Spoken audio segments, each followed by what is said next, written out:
मध्य प्रदेश राज्य का गठन साथियों कब हुआ था, तो आपको ये डेट याद रखना है साथियों, बहुत इंपॉर्टेंट है। 1 नवंबर 1956 आप लोग याद रखेंगे, इसको ही मध्य प्रदेश राज्य का गठन हुआ था। उसके बाद देखिए अगला सवाल है कि मध्य प्रदेश से अलग होकर किस राज्य का गठन हुआ। 2000 की बात चल रही है, 2000 सन 2000 की। मध्य प्रदेश से अलग होकर सन 2000 में किस राज्य का गठन हुआ था, मैं कहूंगा छत्तीसगढ़ का गठन हुआ था। छत्तीसगढ़ आपका जवाब हो जाएगा। उसके बाद देखिए कहा जा रहा है कि आरबीआई के पूर्व गवर्नर रघुराम राजन का जन्म कहाँ हुआ था। आपको मालूम होना चाहिए साथियों, ये एमपी के हैं, लेकिन एमपी में कहाँ के हैं, एमपी के भोपाल में साथियों इनका जन्म हुआ था और ये आरबीआई के पूर्व गवर्नर थे रघुराम राजन जी। उसके बाद देखिए अगला सवाल कह रहे हैं मध्य प्रदेश सरकार द्वारा प्रसिद्ध तुलसी पुरस्कार किस क्षेत्र में दिया जाता है, तो ये तो साथियों लोक कला के क्षेत्र में दिया जाता है। मध्य प्रदेश सरकार द्वारा दिया जाता है तुलसी पुरस्कार, लोक कला के क्षेत्र में दिया जाता है। अगला देखिए मध्य प्रदेश का कौन सा शहर पत्थर की नक्काशी का केंद्र है, मुझे बताइए।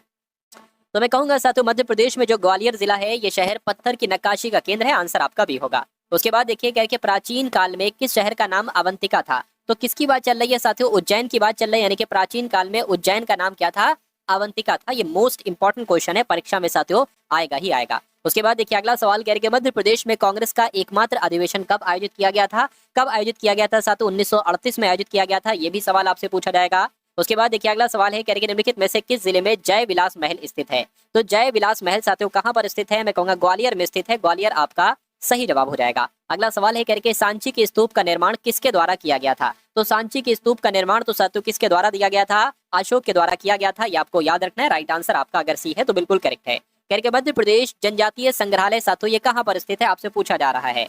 तो मध्य प्रदेश जनजातीय संग्रहालय मैं कहूंगा साथियों ये भोपाल में स्थित है, भोपाल आपका जवाब हो जाएगा। अगला सवाल देखिए आपके स्क्रीन पर है कह रहे कि मध्य प्रदेश में खजुराहो स्मारक समूह किस धर्म से संबंधित है, तो ये हिंदू धर्म से संबंधित है, जैन धर्म से संबंधित है, मैं कहूंगा हिंदू और जैन दोनों धर्म से संबंधित है, इसलिए आपका जो जवाब जाएगा साथियों ऑप्शन नंबर सी के साथ जाएगा। उसके बाद देखिए 2011 की जनगणना के अनुसार मध्य प्रदेश का जनसंख्या घनत्व कितना था, तो कितना था साथियों, 236 था साथियों जनसंख्या घनत्व मध्य प्रदेश का 2011 की जनगणना के अनुसार।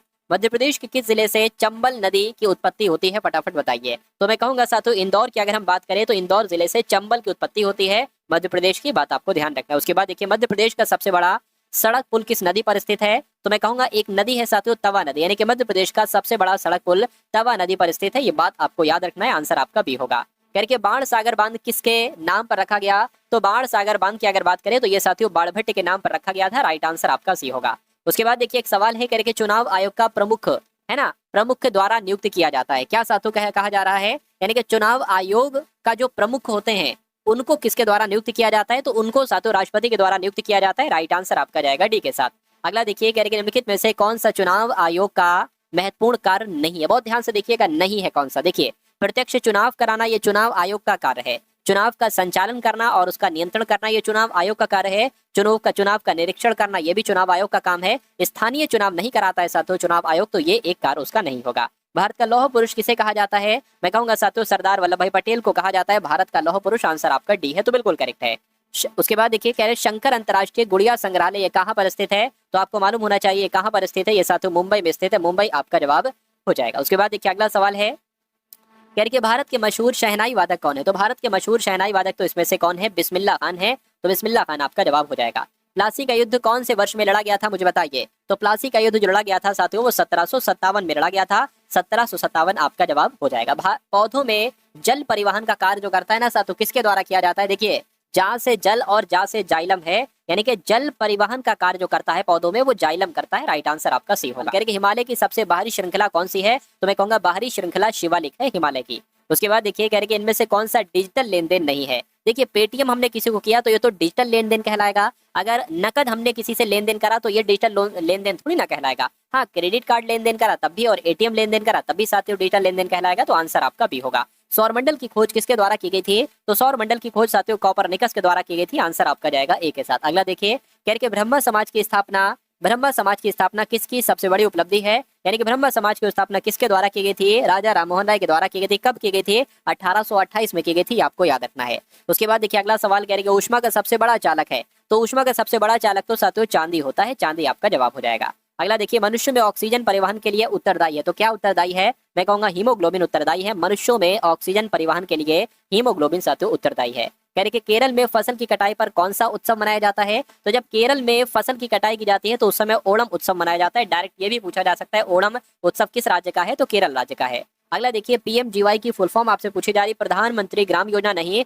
प्रधानमंत्री ग्रामोदय योजना, ये इसकी फुल फॉर्म हो जाएगी साथियों। आंसर आपका जाएगा ऑप्शन नंबर बी के साथ। कौन सा देश दुनिया का सबसे बड़ा लोकतंत्र है, मुझे बताइए। तो कहीं नहीं साथियों, अपना भारत जो है ना, ये दुनिया का सबसे बड़ा लोकतंत्र वाला देश है। राइट आंसर अगर आपका सी है तो बिल्कुल सही है। अगला देखिए, कहने के युद्ध के दौरान है ना, युद्ध के दौरान वीरता के विशिष्ट कार्य प्रदर्शित करने के लिए दिया जाने वाला सर्वोच्च सैन्य सम्मान कौन सा है। मैं कहूंगा कौन से सम्मान की बात चल रही है, परमवीर चक्र की बात चल रही है। परमवीर चक्र आपका जवाब हो जाएगा। स्वतंत्रता के बाद भारत के पहले उप प्रधानमंत्री कौन रहे, तो कौन थे साथियों स्वतंत्रता के बाद पहले उप प्रधानमंत्री? सरदार वल्लभ भाई पटेल थे। आंसर आपका जाएगा ऑप्शन नंबर किसके साथ साथियों, ऑप्शन नंबर ए के साथ। अगला देखिए, हरित क्रांति में किसे शामिल नहीं किया जाता है। तो देखिए, गांव की सड़कों के सुधार को थोड़ी ना भाई, ये सड़कों से संबंधित नहीं है हरित क्रांति। बीजों की अधिक उपज देने वाली किस्मों को बिल्कुल सही, सिंचाई की अच्छी तरह से विकसित प्रणाली के उपयोग को बिल्कुल सही, खेती में उन्नत तकनीक के उपयोग को बिल्कुल, यानी कि इन तीनों को तो शामिल किया जा सकता है हरित क्रांति में। लेकिन ये कहां से आ गया, गांव की सड़क कहां से आ गई, तो आंसर आपका ए होगा। उसके बाद देखिए, गरबा एक लोक नृत्य है, सभी को पता है, लेकिन ये कहाँ का है, तो गा से गुजरात और गा से गरबा, ये गुजरात में किया जाता है साथियों लोक नृत्य। उसके बाद देखिए, करके राइट बंधुओं का नाम बताइए जिन्हें हवाई जहाज का आविष्कार का श्रेय दिया जाता है। तो हवाई जहाज का आविष्कार साथियों विल्बर और ऑरविल के द्वारा किया गया था। इनका नाम आप लोग याद रखेंगे, परीक्षा में आपसे पूछा जाएगा हवाई जहाज का आविष्कार किसने किया। तो विल्बर के निम्नलिखित में से किस वैज्ञानिक ने केवलर का आविष्कार किया था। तो केवलर का आविष्कार साथियों स्टेफनी लुइस है ना, स्टेफनी लुइस कोवलेक के द्वारा किया गया था। आंसर आपका बी जाएगा। अगला देखिए, निम्नलिखित में से किस वैज्ञानिक ने डायनामाइट का आविष्कार किया था। तो भैया डायनामाइट का आविष्कार तो अल्फ्रेड नोबल के द्वारा किया गया था। अल्फ्रेड नोबल आपका जवाब हो जाएगा। अगला देखिए, हमारे सौर प्रणाली का निकटतम तारा साथियों कौन सा है। तो आप लोग याद रखेंगे, जो अल्फा सेंचुरी है ये हमारे सौर प्रणाली का निकटतम तारा है। आंसर आपका बी होगा। जब रात को आकाश में चांद बिल्कुल भी दिखाई नहीं देता है तो इसको क्या कहा जाता है। तो इसको ही तो साथियों क्या कहा जाता है, इसको ही तो अमावस्या कहा जाता है ना। जब रात को आकाश में चांद बिल्कुल भी दिखाई नहीं देता है, इसको अमावस्या कहा जाता है। निम्न में से किस तत्व को मिट्टी के तेल में सुरक्षित रखा जाता है। तो भैया सोडियम की अगर बात करें, सोडियम जो को है मिट्टी के तेल में इसको सुरक्षित रखा जाता है। निम्न धातुओं में कौन स्वतंत्र अवस्था में पाई जाती है। तो अगर बात करते हैं सोना धातु की, तो सोना धातु जो है ना ये स्वतंत्र अवस्था में पाई जाती है। उसके बाद देखिए, निम्नलिखित में से किस ब्लड ग्रुप को बॉम्बे ब्लड ग्रुप के नाम से जाना जाता है। ये मोस्ट इंपॉर्टेंट क्वेश्चन है, आप लोग याद रखेंगे साथियों, डबल एच ग्रुप का नाम, क्योंकि डबल एच ग्रुप को बॉम्बे ब्लड ग्रुप के नाम से ही जाना जाता है। अगला तो क्वेश्चन देखिए, रक्त समूह प्रणाली की खोज किसके द्वारा की गई थी। फ्रेडरिक नहीं साथियों, नहीं मैं कहूंगा कार्ल लैंडस्टीन इनका नाम था, और इनके द्वारा ही साथियों रक्त समूह प्रणाली की खोज की गई थी। मानव शरीर में सबसे बड़ी हड्डी इनमें से कौन सी है। तो सबसे बड़ी हड्डी साथियों फीमर है। आंसर आपका ए होगा। उसके बाद देखिए, हाल ही में अंतर्राष्ट्रीय चाय सम्मेलन आयोजित किया जाएगा। करंट अफेयर के कुछ सवालों को देख लीजिए साथियों आप लोग। अभी हाल फिलहाल में अंतर्राष्ट्रीय चाय सम्मेलन आयोजित किया जाएगा साथियों, वो कहां पर किया जाएगा, तो वो केरला में आयोजित किया जाएगा। आंसर आपका सी जाएगा। उसके बाद देखिए, हाल ही में 20वीं एथलेटिक्स चैंपियनशिप ये कहां पर शुरू हुई है। तो ये साथियों जापान की राजधानी टोक्यो में शुरू हुई है। टोक्यो आपका जवाब हो जाएगा। अगला देखिए, कह रहे कि एम्स दिल्ली ने छात्रों को तनाव से निपटने में मदद के लिए कौन सा ऐप लॉन्च किया। एक ऐप लॉन्च किया गया है, तो उस ऐप का नाम साथियों यहाँ पर आपसे पूछा जा रहा है। फटाफट आप लोग मुझे बता दीजिए। चलिए, तो उस ऐप का नाम है साथियों नेवर एलोन। क्या नेवर एलोन उस ऐप का नाम है जो एम्स दिल्ली ने छात्रों को तनाव से निपटने के लिए लॉन्च किया है। हाल ही में भारतीय महिला हॉकी टीम ने महिला एशिया कप 2025 में कौन सा पदक जीता है। तो मैं कहूंगा कौन सा पदक जीता है साथियों, रजत पदक जीता है। रजत पदक आपका जवाब हो जाएगा। उसके बाद देखिए, इसके बाद हम लोग किसके क्वेश्चंस देखेंगे, रीजनिंग और मैथ्स के क्वेश्चंस देखेंगे। किसने नेपाल में अंतरिम सरकार की प्रधानमंत्री के रूप में शपथ ली है।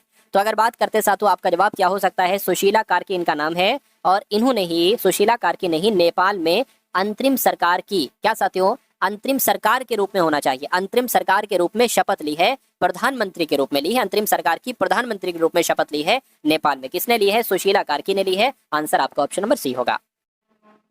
उसके बाद साथियों, अब यहाँ पर आपके सामने रीजनिंग के क्वेश्चन स्टार्ट हो चुके हैं, तो इन सारे के सारे साथियों रीजनिंग के सवालों को भी आप लोग जो है ना ये करने की साथियों कोशिश करेगा। चलिए, तो निम्नलिखित में से कौन सा वेन रेखा चित्र दिए गए वर्ग के बीच संबंध को सही तरीके से दर्शाता है। आपके देखिए, अगर आप इन सारी क्लासेस को लेंगे जो मैं आपको करवा रहा हूं, तो मेरा मानना है कि वो सारे रीजनिंग के क्वेश्चन आप बड़े आराम से कर लेंगे, जो कि आपके साथियों एमपी पुलिस कांस्टेबल के एग्जाम में पूछे जाएंगे। देखिए, कहने के यहाँ पर नेपाल, एशिया, काठमांडू। देखिए, एशिया सबसे बड़ा इसमें से, एशिया के अंदर ही तो नेपाल है, और नेपाल के अंदर साथियों काठमांडू है। तो कुल मिला के कुछ ऐसा आरेख बनेगा, और ऐसा कौन से ऑप्शन बना हुआ है, ऐसा ऑप्शन नंबर ए में बना हुआ है।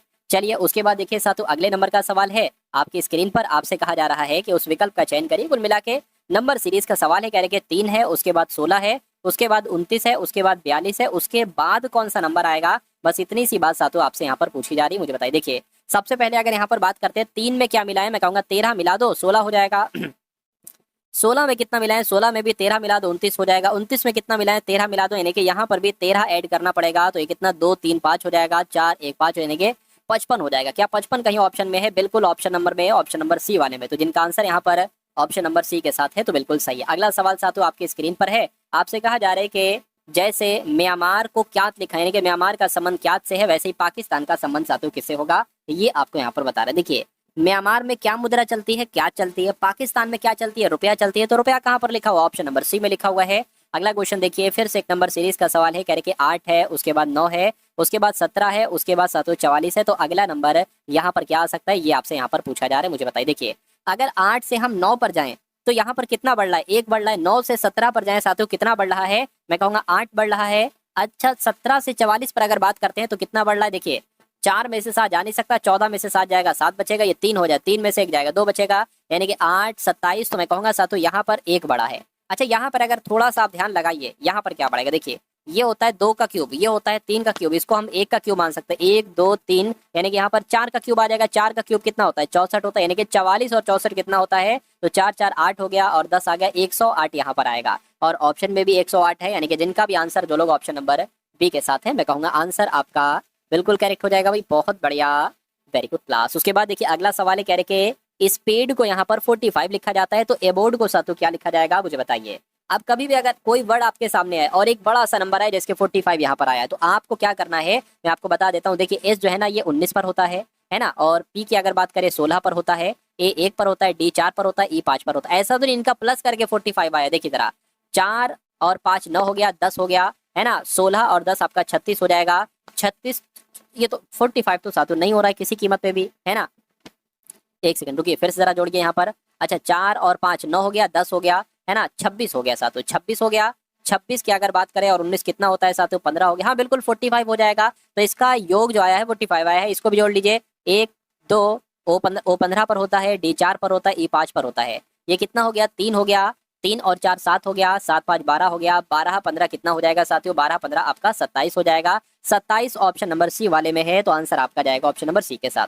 उसके बाद देखिए अगला सवाल आपकी स्क्रीन पर है, कहने के एन आई एक्स से एल के वी हुआ है, उससे के बाद जे एम टी हुआ है, उसके बाद एच ओ आर हुआ है। तो आपसे कहा जा रहा है कि यहाँ पर कौन से 3 लेटर आएंगे। देखिए थोड़ा ध्यान से देखिए, एन से यहाँ पर एल हुआ है, मतलब यहाँ पर 2 घटा है, एन 14 पर होता है, एल 12 पर होता है, फिर यहाँ पर 2 घटा है 10 पर आ गया, फिर 2 घटा है एच आ गया, अब यहाँ पर 2 घटेगा तो एफ आ जाएगा। तो एफ देखिए सभी ऑप्शन में है। अब इसको देखिए जरा, आई की अगर बात करें, आई से यहाँ पर के हुआ, आई 9 पर होता है, के 11 पर होता है, 2 बड़ा है, के से एम हुआ है, फिर 2 बड़ा है, फिर 2 बड़ा है और फिर 2 बढ़ेगा साथियों, क्यू आ जाएगा, यानी कि एफ क्यू भी लिखा हुआ है। एक्स की अगर बात करें, एक्स से साथियों यहाँ पर वी हुआ है, 2 घटा है, वी से यहाँ पर टी हुआ है, 2 घटा है, फिर 2 घटा है, फिर 2 घटेगा तो पी आ जाएगा, यानी कि एफ क्यू पी कहाँ पर लिखा हुआ है? F Q P option number B में लिखा हुआ है। तो इस प्रकार आपका जवाब जो जाएगा ऑप्शन नंबर बी के साथ जाएगा। अगला सवाल साथियों आपकी स्क्रीन पर है, देखिए सवाल को और आप लोग मुझे बताइए आपका जवाब साथियों क्या हो सकता है। चलिए तो यहाँ पर अगर हम लोग बात करें करके 8 दोस्त हैं A B C D E F G, दोपहर के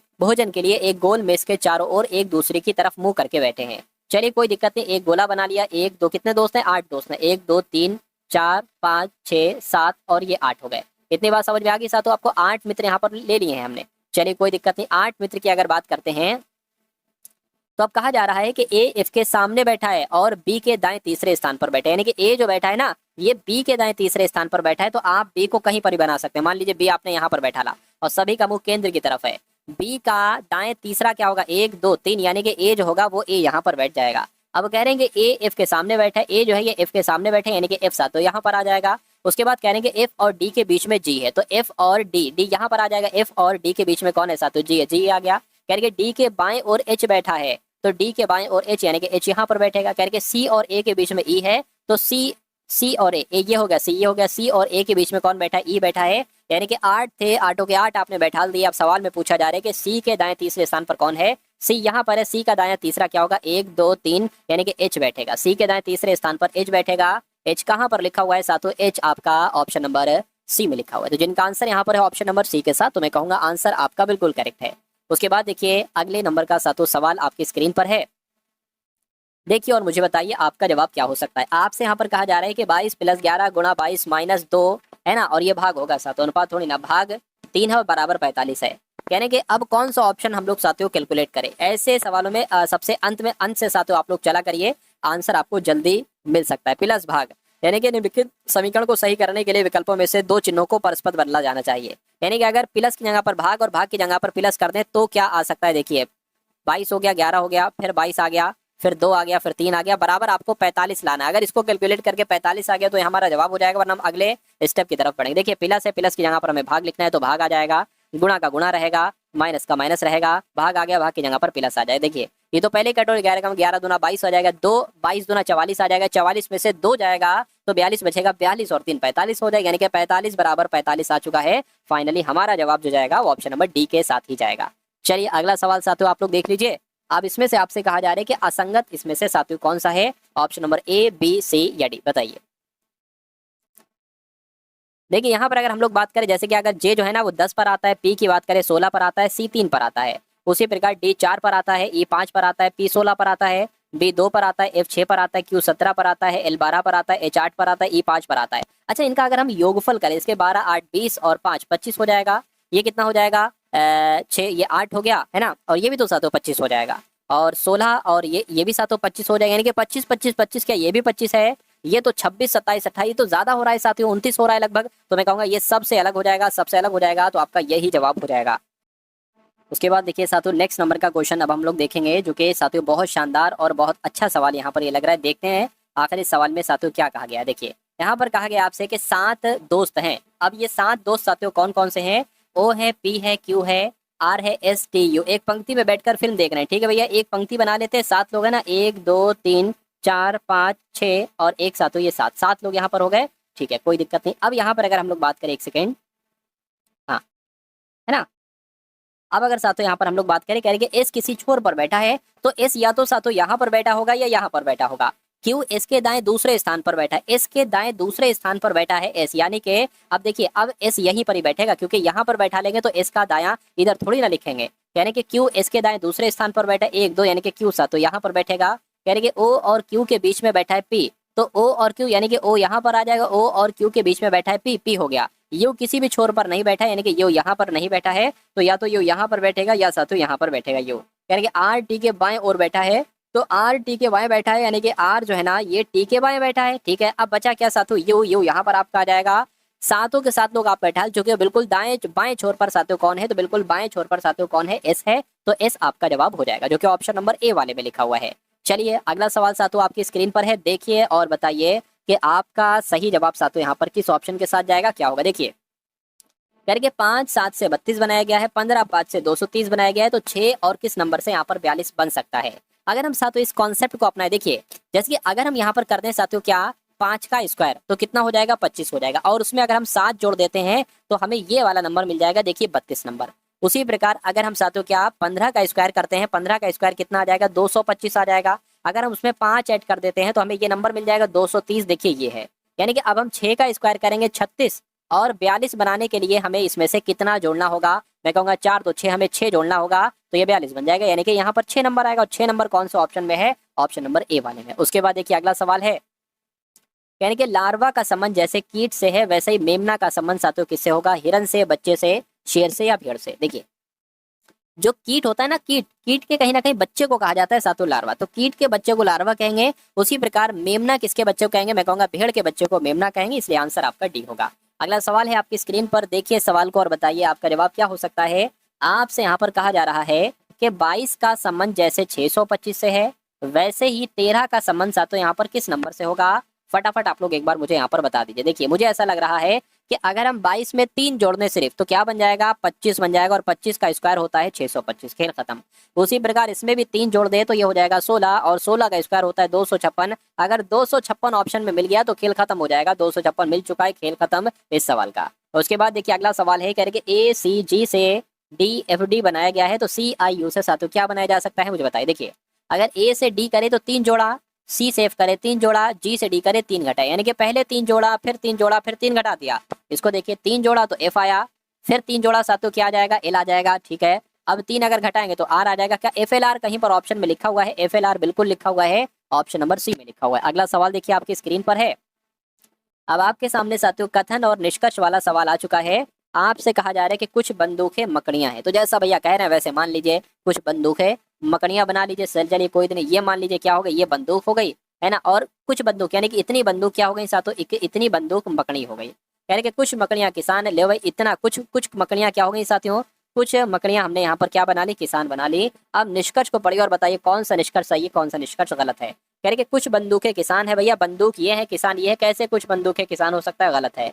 कुछ किसान बंदूकें हैं, कुछ किसान बंदूकें भी नहीं है, तो ये भी गलत हो जाएगा। यानी कि ना तो निष्कर्ष 1 और ना ही निष्कर्ष 2 अनुसरण करता है, ऐसा ऑप्शन नंबर सी में लिखा हुआ है। अगला सवाल आपकी स्क्रीन पर है। अब साथियों मैथ के क्वेश्चन यहाँ पर आपके स्टार्ट हो चुके हैं, तो बहुत चौकन्ने हो जाइए क्योंकि ये मैथ के सवाल हैं साथियों, आसान सवाल नहीं, अच्छे लेवल के सवाल होंगे ये। देखिए कहा जा रहा है कि 35, 39, 41, 46, 47 और कोई एक और नंबर है ना, तो इन सब का औसत मिलाकर 38 आता है, तो x का मान बताइए, यानी कि यहाँ पर कौन सा नंबर आएगा, यहाँ पर जो नंबर आएगा वो इसमें सही होगा कोई। देखिए अगर हम बात करें 35 प्लस 39 प्लस 41 प्लस 46 प्लस 27 और प्लस x, कितने नंबर है, 1 2 3 4 5 6, 6 नंबर है, 6, कहने कि इनका औसत कितना है, 38 है। ये सब मैंने बनाया, ये आपको नहीं बनाना है, आपको एग्जाम में पता क्या करना है, आपको यहीं पर इसको प्लस, मैं लिख कर प्लस कर रहा हूँ, आपको ऐसे ही प्लस करना है। कैसे, ये 66वें नंबर नहीं, ये 66वें नंबर का सवाल है, ठीक है ना, तो इसमें आपको प्लस ऐसे करना है। देखिए 5 और 9 14 है ना, और एक 5 और 9 13, 13 एक 14, 14 और 6 20, ऐसे करके जोड़ना है साथियों, मैं यहाँ पर आपको समझाने के लिए लिख रहा हूँ।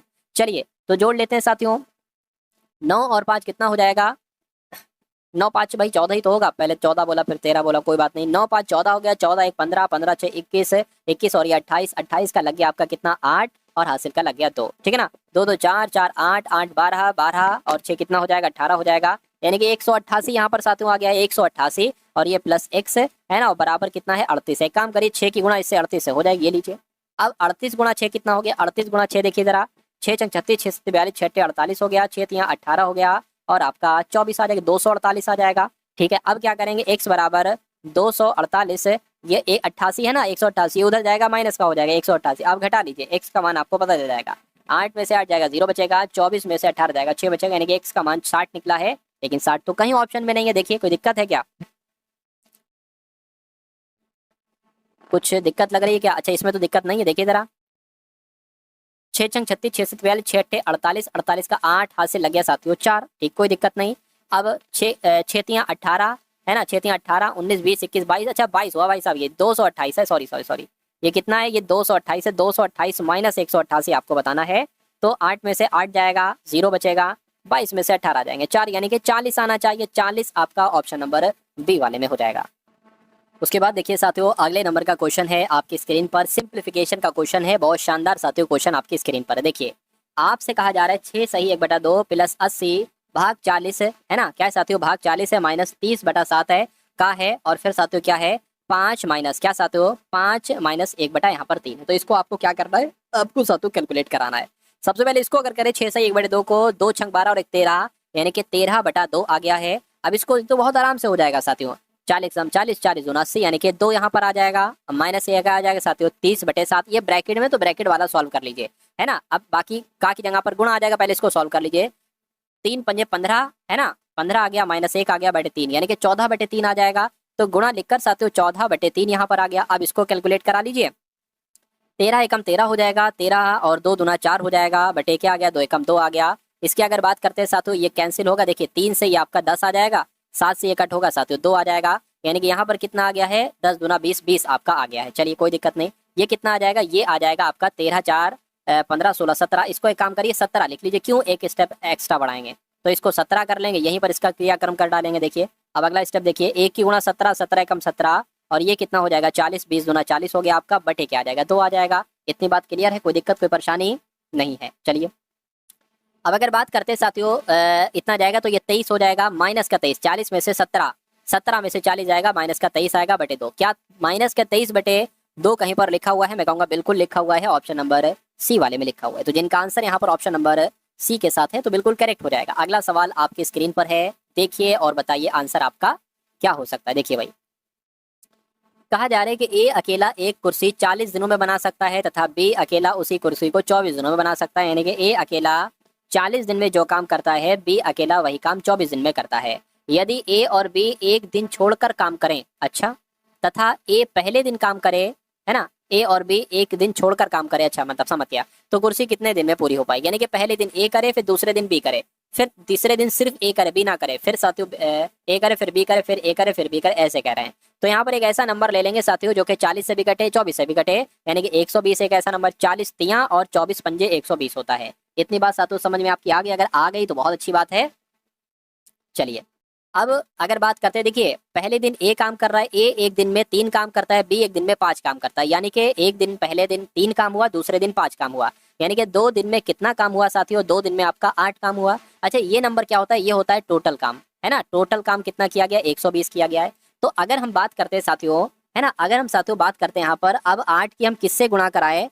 8 की हम किससे गुणा कराएं साथियों के 120 आ जाए, क्योंकि टोटल काम है। अगर हम 15 से 15 8 120, तो 120 ये काम हो चुका है। अब 15 किससे भी गुणा करा दो, 15 दूना 30, यानी कि मैं कहूंगा 30 दिन में 120 काम हो जाएगा। तो 120 काम ही तो करना है, तो 30 दिन लगेंगे साथियों। 30 दिन कौन सा ऑप्शन में यहाँ पर है? तो साथियों ऑप्शन नंबर डी वाले में। तो जिनका आंसर यहाँ पर ऑप्शन नंबर डी के साथ है, मैं कहूंगा आंसर आपका बिल्कुल करेक्ट हो जाएगा भाई। बहुत बढ़िया, वेरी गुड क्लास। चलिए उसके बाद देखिए अगला सवाल आपकी स्क्रीन पर है, देखिए सवाल को और आप लोग मुझे बताइए आपका जवाब क्या हो सकता है। कह रहे हैं कि सुमित, रवि और पुनीत एक व्यवसाय शुरू करने के लिए क्रमशः 45,000, 81,000, 90,000 का निवेश करते हैं। साल के अंत में कुल लाभ 4800 होता है।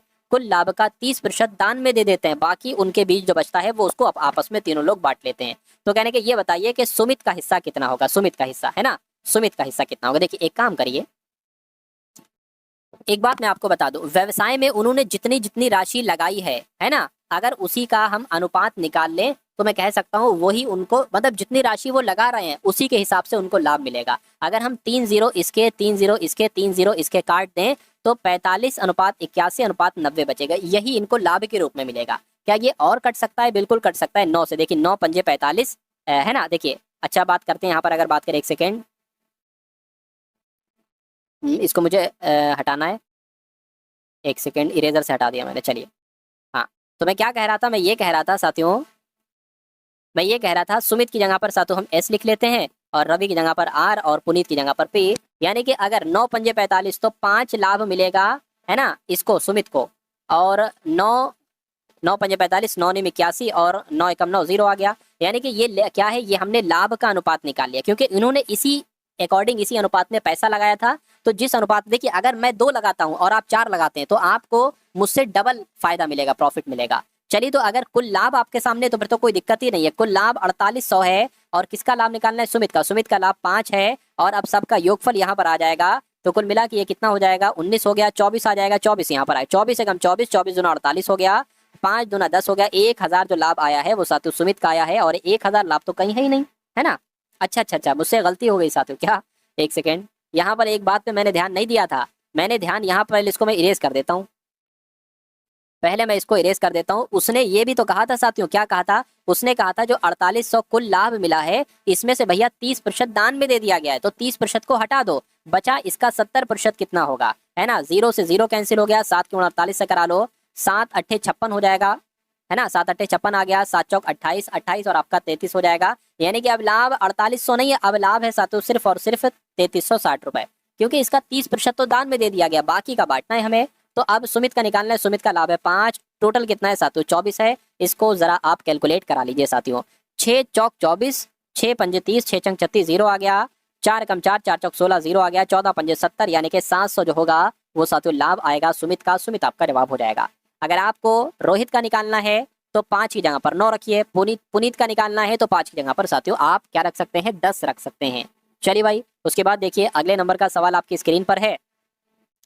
एक आध सवाल साथियों और बाकी है, उनको भी आप लोग देख लीजिएगा। कह रहे कि एक राशि पर चौथे वर्ष का, क्या एक राशि पर चौथे वर्ष का चक्रवृद्धि ब्याज 6000 है, और 5वें वर्ष का चक्रवृद्धि ब्याज 6750 है। तो कहने के ब्याज का संयोजन वार्षिक किया गया, ठीक है। तो कहने के ब्याज दर कितनी है? बहुत आसान है, बहुत ज्यादा आसान है। 5वें वर्ष का कितना है साथियों? 6700, है ना, 6750 है। और चौथे वर्ष का कितना है साथियों? 6000 है। तो अगर मैं आपसे पूछूं कि भैया एक वर्ष का कितना होगा, तो इसका डिफरेंस आ जाएगा, 0 आ गया, 5 आ गया, 7, यानी कि 750 आ जाएगा, ठीक है ना। तो एक तरीके से बात करें, 750 गुणा 100 आ जाएगा, नीचे आपका 6000 आ जाएगा। तो इसको कैलकुलेट करा लीजिए, 0 0 कैंसिल हो गया, 75/6 आ गया, 6 एकम 6 हो जाएगा, ये 15 और 6 दूना 12 आ जाएगा, है ना, पॉइंट लगेगा, 0/6 पंजे 30, यानी कि 12.5% जो है ना वो ब्याज दर आ गई है। और ऐसा कहाँ पर लिखा हुआ है? ऐसा आपका ऑप्शन नंबर बी में लिखा हुआ है। उसके बाद देखिए साथियों अगले नंबर का सवाल आपकी स्क्रीन पर है, ये अंतिम सवाल, इस सवाल को और देख लीजिए साथियों, फिर अलविदा मैं आपको बोल दूंगा, फिर अगली क्लास में हम लोग मिलेंगे। कह रहे हैं कि 12 व्यक्ति एक कार के आधे को, अच्छा एक कार के आधे को 9 दिन में पूरा कर सकते हैं। कितने व्यक्ति समान कार्य यानी कि वही कार को 6 दिन में पूरा कर सकते हैं? बहुत अच्छा सवाल है। कह रहे कि 12 व्यक्ति है, 12 व्यक्ति है ना किसी काम को 9 दिन में करते हैं, 12 व्यक्ति किसी काम को 9 दिन में करते हैं, और वो काम क्या है? उस कार का आधा काम है, यानी कि वो काम 1/2 है। ठीक है, कोई दिक्कत नहीं है। अब कह रहे हैं कि कितने व्यक्ति, मैं कहूंगा साथियों कितने व्यक्ति, मान लीजिए x व्यक्ति, मान लीजिए x व्यक्ति 6 दिन में उस काम को कर लेते हैं, और वो काम कितना है? वो पूरा काम है, ये आधा काम है ना। तो यहाँ पर अगर साथियों हम लोग बात करते हैं कैसे इसको कैलकुलेट करेंगे, देखिए ये 2 तो यहाँ पर आ जाएगा, है ना, 2 यहाँ पर आ जाएगा, क्या हो जाएगा? 12 गुणा 9 गुणा 2 हो जाएगा, और बराबर आपका क्या हो जाएगा साथियों? 6x हो जाएगा, बस हो गया, है ना। अब एक काम करिए साथियों, इस 6 से ये कैंसिल होगा, 12, 6 दूना 12 हो जाएगा, 9 दूना 18, 18 दूना 36, यानी कि x बराबर आ गया 36। मैं कहूंगा क्या कि कितने व्यक्ति, तो मैं कहूंगा 36 व्यक्ति उस काम को 6 दिन में कर सकते हैं। 36 कहाँ पर लिखा हुआ है? ऑप्शन नंबर सी में लिखा हुआ। तो जिन दोस्तों ये वीडियो आप लोगों को कैसी लगी कमेंट बॉक्स में ज़रूर बताएं, और वीडियो अच्छी लगे तो वीडियो को लाइक करें, और चैनल पे नए हैं तो चैनल को सब्सक्राइब करें।